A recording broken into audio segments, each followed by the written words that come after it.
আন্দোলন করে আমরা আমাদের অধিকার প্রতিষ্ঠা করেছি।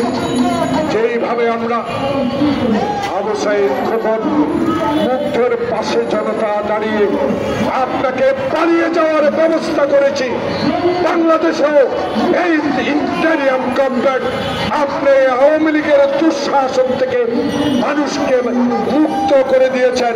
সামনের দিকে যেন মানুষ আপনার প্রতি ভরসা থাকে, আপনি বাংলাদেশে আর একজন লোককে দুর্নীতি করতে দিবেন না।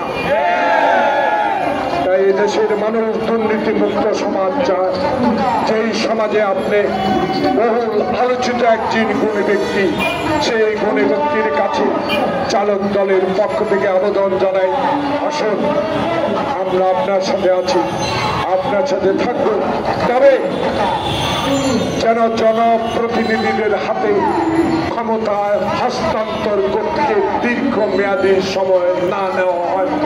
এর মধ্যেই সকল রাজনৈতিক দলের মতামত নিয়ে আমি আশা করব বাংলাদেশে দ্রুত যত সম্ভব আওয়ামী লীগের এই দুঃশাসনে যারা সহযোগিতা করেছে তাদের থেকে বাংলাদেশকে রেহাই করার জন্য জনপ্রতিনিধির হাতে ক্ষমতা হস্তান্তর করা হোক। আন্দোলন করে আমরা আমাদের অধিকার প্রতিষ্ঠা করেছি। যেইভাবে আমরা আবু সাঈদ খোকন মুগ্ধের পাশে জনতা দাঁড়িয়ে আপনাকে পালিয়ে যাওয়ার ব্যবস্থা করেছি, বাংলাদেশেও এই ইন্টারিয়াম গভর্নমেন্ট আপনি আওয়ামী লীগের দুঃশাসন থেকে মানুষকে মুক্ত করে দিয়েছেন। সামনের দিকে যেন মানুষ আপনার প্রতি ভরসা থাকে, আপনি বাংলাদেশে আর একজন লোককে দুর্নীতি করতে দিবেন না।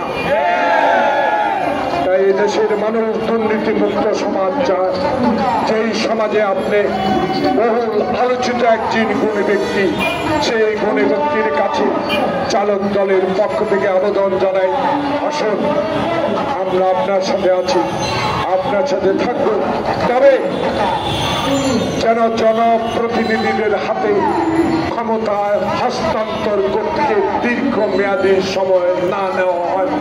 এর মধ্যেই সকল রাজনৈতিক দলের মতামত নিয়ে আমি আশা করব বাংলাদেশে দ্রুত যত সম্ভব আওয়ামী লীগের এই দুঃশাসনে যারা সহযোগিতা করেছে তাদের থেকে বাংলাদেশকে রেহাই করার জন্য জনপ্রতিনিধির হাতে ক্ষমতা হস্তান্তর করা হোক। আল্লাহ আপনাদেরকে সহায়ক। বাংলাদেশ চালক সমিতি জিন্দাবাদ, তারেক রহমান জিন্দাবাদ, খালেদা জিয়া জিন্দাবাদ, শহীদ জিয়া অমর হোক।